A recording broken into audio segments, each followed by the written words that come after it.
Hello friends.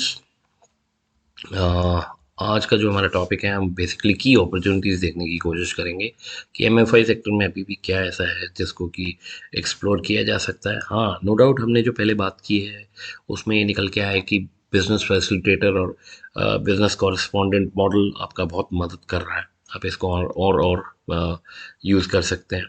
दूसरा ये निकल के आया है कि लार्ज स्केल एमएफआईज अपने स्टाफ की प्रोडक्टिविटी बहुत अच्छे से निकाल पा रहे हैं, बट स्मॉल स्केल और मीडियम बैंक्स अपने स्टाफ की प्रोडक्टिविटी यानी पर पर्सन क्लाइंटल बेस्ड वहाँ नहीं है, तो हम उसको एक्सप्लॉइट कर सकते हैं थोड़ा सा। टेक्नोलॉजी को हम यूज़ कर सकते हैं। टेक्नोलॉजी इसलिए क्योंकि अभी देखें जैसे जैसे आपका कस्टमर बेस बढ़ेगा, जैसे जैसे आपका डेटा इनपुट्स बढ़ेंगे, आपको कहीं ना कहीं टेक्नोलॉजी को लाना पड़ेगा। अब देखें प्रेजेंट एरिया जो है ना, वो प्रेजेंट टाइम जो है वो कस्टमाइजेशन पे चला गया है कि कस्टमर को बिना पूछे उसके मनपसंद प्रोडक्ट ऑफरिंग्स मिलने चाहिए, प्राइसिंग उसके कॉम्पिटिटिव होना चाहिए। तो इन सब चीज़ों के लिए ह्यूमन अप्रोच से कर पाना शायद बड़ा चैलेंजिंग रहेगा, लेकिन अगर हम इसी को डेटा एनालिटिक्स के थ्रू करें तो इज़ ऑल ग्रेट।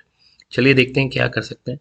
तो अभी इसमें दे हैव स्टेट कि आप कुछ नए टाइप के प्रोडक्ट्स एंड सर्विसेज डेवलप करें जो as per the need of the vulnerable segment है।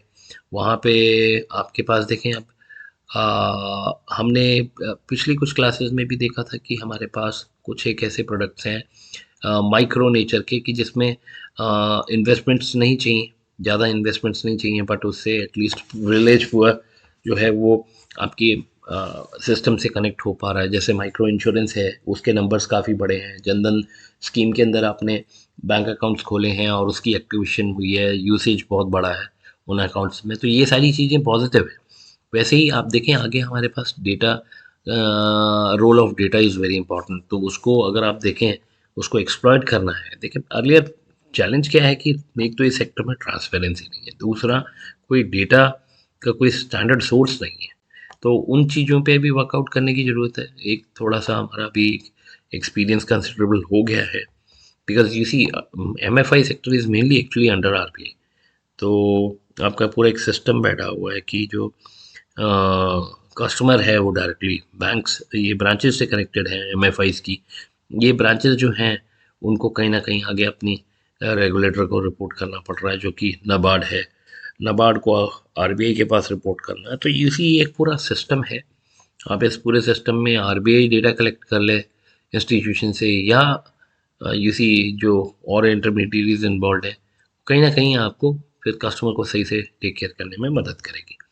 फिनटेक कंपनीज के साथ एंड अदर मोबाइल ऑपरेटर्स के साथ कोलैबोरेशन करने में क्या बेनिफिट है कि आपको जो सर्विसेज अभी शायद आप जो दे रहे हैं कन्वेंशनल मेथड में ब्रांचेस के थ्रू, बड़ी कॉस्ट इफेक्टिव वे में मिले। क्योंकि वो लोग जब आएंगे तो वो अपने साथ टेक्नोलॉजी एज लेके आएंगे, जो कि इनिशियल कॉस्ट में भी हाई, तो इसीलिए उनको पार्टनर बनाने की बात की जा रही है कि they are already expert in that particular domain.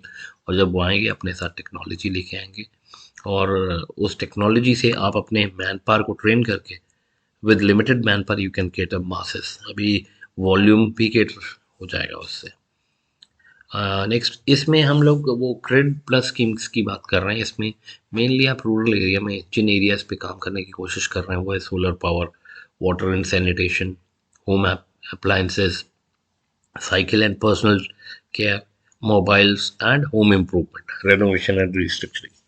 तो ये सारे डायमेंशंस पे आप देखें एवरेज टिकट साइज़ उन्होंने बताया हुआ कि सोलर के लिए 2 से 8,000 का खर्चा अलाउड है, वाटर एंड सैनिटेशन के लिए 5 से 50,000, अप्लायंसेस के लिए 1,000 से 10,000, साइकिल के लिए 1 से 5,000। क्योंकि देखें आपके ये सब की इन्वेस्टमेंट अप्रॉक्सीमेटली इतने वैल्यू की पड़ने वाली। मोबाइल के लिए 1 से 9,000, होम इम्प्रूवमेंट के लिए 15 से 1.5 लाख।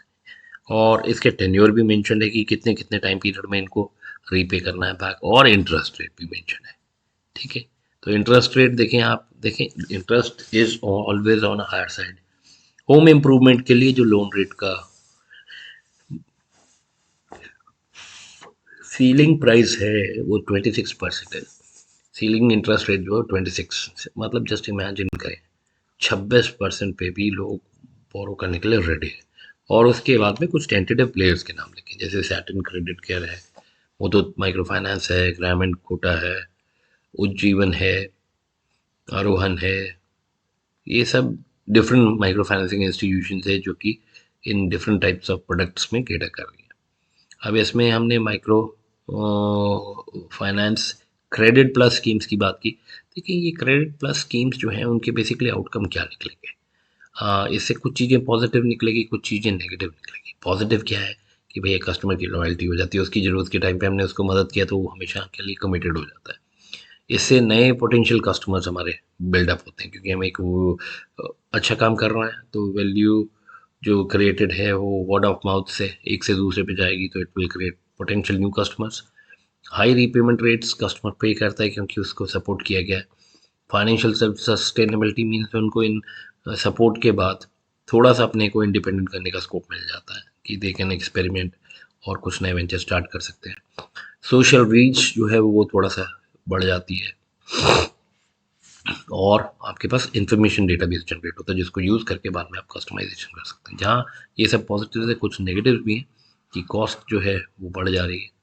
अगर आप देखें 25-26% रेट ऑफ इंटरेस्ट पे लोन दे रहे हैं तो बहुत बड़ी कॉस्ट है। उसके बाद आपके पास एडिशनल रिसोर्सेज की क्रांच हो रही है और रिटेंशन नहीं हो पा रहा है। लोग आ रहे हैं, ले रहे हैं, एक लोन रीपे कर रहे हैं, बहुत मुश्किल हो रही है और फिर वो अगले पे नहीं जा रहे। तो ये एग्रीगेट सम अप करते हैं पॉइंट्स जिसमें हम फाइनेंशियल और सोशल परफॉर्मेंस की बात कर रहे हैं। अब इसमें बेसिकली हम जो फिनटेक इंस्टीट्यूशंस के साथ कोलैबोरेट करके लेंडिंग करने के लिए जो बात कर रहे हैं उसमें ही उसी डायमेंशन में इन्होंने कुछ एक टेक्निकल प्लेटफॉर्म्स दिखाए हैं कि lead management, origination, underwriting, sanction, disbursement, servicing and collection. ये एक फ्लो चार्ट है कि लोन जनरेट करने से लोन की कलेक्शन तक का पूरा प्रोसेस इन्होंने स्प्लिट कर दिया और हर स्टेप पे उन्होंने कहीं ना कहीं कुछ टेक्नोलॉजिकल इंटरवेंशंस के बारे में बात की है। आप देखें जियो टैगिंग, अंडरराइटिंग करना है, जियो टैगिंग करनी है मतलब कहाँ दे रहे हैं, किसको दे रहे हैं, उसके एग्जैक्ट लोकेशन पे जाके जियो टैग कर रहे हैं। इससे डिफ़ॉल्ट होने के चांसेस कम है। अप्रेजल में पॉजिटिव इवैल्यूएशन होगी क्योंकि इसी आप इतनी प्रिसाइज इन्फॉर्मेशन पे काम कर रहे हैं। केवाईसी, ऑनलाइन केवाईसी कर रहे हैं, डेटा एंट्री कर रहे हैं और पूरा का पूरा सिस्टम ट्रांसपेरेंट है। Tracking is all done very easily. Loan sanction हो रहा है, आपको एसएमएस जनरेट करके आप क्लाइंट को भेज दे रहे हैं। क्लाइंट इज अवेयर कि उसके लोन की सैंक्शनिंग हो गई है। डिसबर्समेंट के लिए आप डायरेक्टली किसी ई वॉलेट में ट्रांसफ़र कर रहे हैं, एनईएफटी कर दे रहे हैं, स्मार्ट कार्ड्स के थ्रू दे कैन विदड्रॉ। ये सारे डिसबर्समेंट के लिए टेक्नोलॉजी यूज़ हो रही है। मॉनिटरिंग के लिए देखें आप अपना कॉल सेंटर बना दिया है आपने, डोर टू डोर सर्विस है, मोबाइल ऐप्स हैं, चैटबॉट्स हैं। ये सब आजकल सेल्फ ऑपरेटेड कियोस्क हैं, आपके मतलब रीच में है तो कस्टमर कभी भी इन सर्विसेज को यूज़ करके अपनी रिपोर्टिंग दे सकता है। कलेक्शंस हैं, उसमें आप again automated collection platforms use कर रहे हैं। एनएसीएच के बारे में मेंशन किया है। फील्ड कलेक्शन एग्जीक्यूटिव्स हैं, वो भी आएंगे, वो मैनुअल है, उसमें इंटरवेंशन नहीं है बट स्टिल। अभी collaboration of MFI and kirana stores, इसमें इन्होंने ये दिखाया कि एमएफआईज ने कैसे करियाना स्टोर्स यानी ग्रॉसरी शॉप्स को अपना वन पॉइंट कॉन्टैक्ट बना दिया है सिंगल विंडो सिस्टम के अंदर। वहीं पे आप ग्रॉसरी ले रहे हैं, वहीं पे आप दूसरे फाइनेंशियल प्रोडक्ट्स को बेच रहे हैं, बिल पेमेंट की फैसिलिटी दे रहे हैं और वैरायटी ऑफ फाइनेंशियल सर्विसेज जैसे कहीं रिमिट करना है, कोई इंश्योरेंस है, कोई ट्रांसफ़र है, वो सारी चीज़ें बहुत आराम से कर पा रहे हैं। एंड फाइनली यहाँ पे आप अपना डिपॉजिट और विड्रॉल भी कर पा रहे हैं। जो बिजनेस फैसिलिटेटर की बात हम कर रहे थे वही इन्होंने यहाँ डाल दिया। और रिसेंटली अभी आरबीआई ने कुछ और रिफॉर्म्स करने की बात की है जैसे कि यदि ये अक्टूबर 2019 में करके हटे हैं तो उसमें आपके पर पर्सन जो हम अपनी इनकम एलिजिबिलिटी कैलकुलेशन करते थे तो उसके लिए 1.25 लाख रुपए की अमाउंट सैंक्शन थी जो कि अभी कहीं न कहीं मतलब 1 लाख से 1.25 लाख बढ़ गई है। वैसे ही ये देखें ये रूरल एरिया का था। अब अर्बन में थोड़ा-सा फाइनेंशियल रिक्वायरमेंट और थोड़ा ज़्यादा रहेगा, कंपैरेटिवली कॉस्टिंग ज़्यादा होती है। तो यहाँ पे 1.6 लाख पहले से एग्ज़िस्ट कर रहा था जिसको कि बढ़ा के उन्होंने 2 लाख तक एक्सीड कर दिया। लेंडिंग रेट्स जो हैं loan lending in first cycle जो है, साइकिल 1, साइकिल 2, साइकिल 3 होता क्या है कि आप एक बार लोन लीजिए, उसको यूज़ करने के बाद उसको रीपे कीजिए, फिर सेकंड साइकिल शुरू होता है ऐसे। तो फर्स्ट साइकिल की जो लिमिट्स हैं वो दोनों सेक्टर में रूरल और अर्बन में अलग-अलग हैं। फर्स्ट रूरल में पहले 60 हुआ करती थी, अभी उसको 75 15,000 बढ़ा दिया और वही अर्बन के केस में 1 लाख से 1.25 बढ़ा दिया। ठीक है? तो ये कहीं न कहीं आरबीआई की जो लेटेस्ट गाइडलाइंस आई हैं 2022 में, उसमें उन्होंने क्लाइंट को इंडिविजुअल से हटा के पूरा ग्रुप बना दिया है। ग्रुप में हस्बैंड, वाइफ और उनके डिपेंडेंट चिल्ड्रंस को हम इंक्लूड करते हैं। ये सारे क्लाइंट के अंदर ही होंगे और इनकी इनकम असेसमेंट के लिए जो भी इनकम कमा रहे हैं ये लोग, सबकी क्लब की जा सकती है। नेक्स्ट, जो इन्होंने आरबीआई ने एक और पॉइंट रखा है कि किसी भी लाइक रीपेमेंट शेड्यूल में इस चीज़ का ध्यान रखना ज़रूरी है कि जो उनकी टोटल इनकम है उसका 50% ही ईएमआई के लिए यूज़ हो, उससे ज़्यादा नहीं। ये कुछ लिंक्स हैं जो हमने यूज़ किए और इसके साथ हम अभी